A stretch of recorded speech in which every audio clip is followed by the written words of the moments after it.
Welcome back to Jersey Matters. I'm Larry Mendte. If you're a small business owner, I know you've been struggling during this pandemic. Here's some good news. Help is on the way. Here is the information you need to know from Michele Siekerka, the president and CEO of the New Jersey Business and Industry Association. Michele, thank you so much for doing this. As we're speaking, we're taping this earlier in the week, Congress just passed the coronavirus stimulus bill. I'm sure that's welcome news to you. What is your reaction? We're thrilled. We know that we do not have enough money here in the state of New Jersey to meet all the need, and we absolutely need the stimulus from the federal government. So we are reviewing that bill now in real time, and we are looking forward to seeing how that's going to help New Jersey business, especially our small business, and we know that it will. Because you're reviewing it right now, does that mean that you can't give information to businesses that want to know how to get a hold of that money? We have, correct. The bill just dropped and we don't even have the specific language, only outlines and how it's being reported right now. But you will be able to get up-to-date information on our website at www.njbia.org/coronavirus. And also we're putting out alerts daily with updated information. What have you been hearing from the business community in New Jersey? We've been hearing sad stories about the challenges right now. Our smallest businesses really struggling, inabilities to keep payroll. The last thing our businesses want to do is lay off their workforce. Their first and primary focus is the health and well-being of their employees. And this is very, very disheartening for them right now. I think there's going to be a bright light as we see the EDA programs will be lifted in the next week. There'll be some small relief there for business, especially our smallest, where we're anticipating a grant program for our smallest business. And again, that federal stimulus is going to be significantly important to keeping our economy humming here in the state of New Jersey. You mentioned the EDA, and that's the Economic Development Administration. What will they be doing? What are they doing now?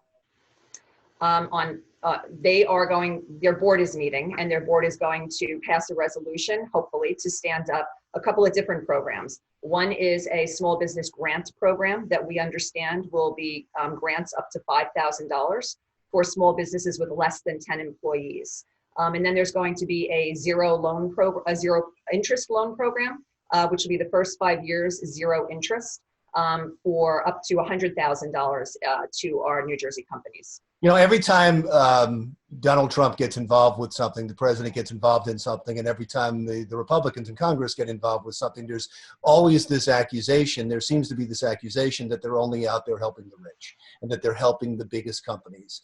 From what you're telling me about small businesses that have sometimes 10 or less employees, that's not the case with this bill and with what the EDA is going to do. I think everyone is hyper-focused on the impact on small business, especially when you talk about retail that has had to shut down. Think about Main Street. All across our state in New Jersey, where's our lifeblood? Our lifeblood is Main Street. Those are our small businesses. Those are our family-run businesses, our sole proprietors. Sole proprietors don't qualify for unemployment insurance. And so we need to get a lifeline to them quickly so that they can have income continuity as we continue to weather this storm. And it's important to point out also that when a business does well, or when a business has money, the employees do well. And when they don't have money, the employees are the first ones to suffer. Absolutely. And that's why I'll repeat again that first and foremost on the minds of our business owners is the health and well-being of their employees. And well-being includes the ability for them to receive a paycheck. They're acutely aware of that. Last thing they want to do is put people on unemployment. So tell me the steps. I know you're analyzing the bill right now, but explain the steps people will take. So you're saying first go to your website, but do they get it through the state? Do they get it through the federal government? Would they already know this? So the money will come into the state for the state to distribute through different programs. So there will be application processes. The best advice I could give to any business owner today is get all of your proofs together right now. Start accumulating everything that shows your cash flow for at least the last 6 months to the last year, because there's concern for fraud. When you come through the door with your application, you need to have all your proofs in order that show what your cash flow is, how many employees you have. I'm advising folks, get on the phone with your trusted advisors like your accountant or your lawyer. The more ready you are when the window opens and you have all your paperwork ready, the quicker you're going to get into the process. Wow, you just brought up such an important point, and that's the timing in all of this. And because they have to investigate, because of the concern about fraud, and because they have to look at all these applications and just the amount of applications that'll be coming in, I can imagine how fast can this possibly happen? Businesses need this money now. Yeah. Well, one thing, look, there'll be toolkits, there'll be ways to help. But again, the more prepared you could be at the front door, the quicker you're going to get through the process. We have advocated tirelessly to make sure that when these programs are stood up, they don't have a lot of bureaucracy to them. The ease of application and access, that has to be first and foremost for our smallest of businesses. Post Sandy, there were a lot of programs out there. Some small businesses were challenged to be eligible for those programs, just by nature of how they're set up. So we're hoping that the ease of access as well as ability to get through the application process is something that's easy for our businesses. Have you heard yet of businesses closing up, of anybody laying off at this point? Oh, absolutely. We get a call. We get a call every day. If you, again, think about those Main Street businesses, their profit margin is slim, if any. Many of the people who run those businesses don't make much more money than the employees that they hire. And so now you're sitting here, you've got no income coming in the door. A lot of these folks live week to week on very small profit margins. When I said closing up, I meant going out of business. And I would imagine that they're waiting to see if there's help before they take that step. We've encouraged them to try to hang in there. We said, if you can hang in for a couple of weeks, relief is on the way. And as we know, economic relief is on the way. So I'm hoping that those businesses are holding tight. I'm hoping that they were holding on to as many employees as they can, and that this economic stimulus, both from the federal government and state government, will be a lifeline for them. So we have the bill that went through Congress. You have the EDA making plans this week. You have the money going to the state. Anything else? What else do we need to do? Well, again, we need to be ready. It's one thing for those programs to be there. We need to make ourselves eligible for them. Can't just walk in and say, write me a check. So get yourselves ready. Number two, again, we've got a host of resources on our website. Anything from best practices within your particular industry of how do you handle things right now. We have all the EOs up there and frequently asked questions. We're fielding calls every day.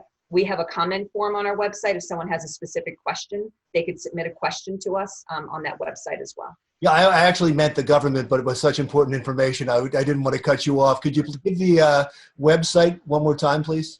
www.njbia.org/coronavirus. And so now I'll repeat the question the way I meant to ask it. Is there anything more the government should be doing at this point? Oh, the government's been working frantically to be ready to stand these programs up. So when it comes to the economic side, the government's doing everything that they can to be ready for when the money gets here to get the programs up and standing. I know many times you've been fighting with the governor, and I know many times you've fought with the governor. How's he doing? Yeah, we want his health and well-being as well. He just recently went through his own medical situation, and I watch him on TV every day, and I say a prayer for him. This is a very difficult time to be leading a state. And, you go to sleep at night with on your shoulders is all the citizens of the state. And they're working hard. Look, he's making difficult decisions. And yes, there are times that we don't agree philosophically on policy. That'll continue to be. We won't always agree. At a time like this, together is where we need to be, getting through this together as best as we can. Have they been responsive so far through this crisis to the business community? Yeah, very responsive. And I would just start by looking at the executive order itself.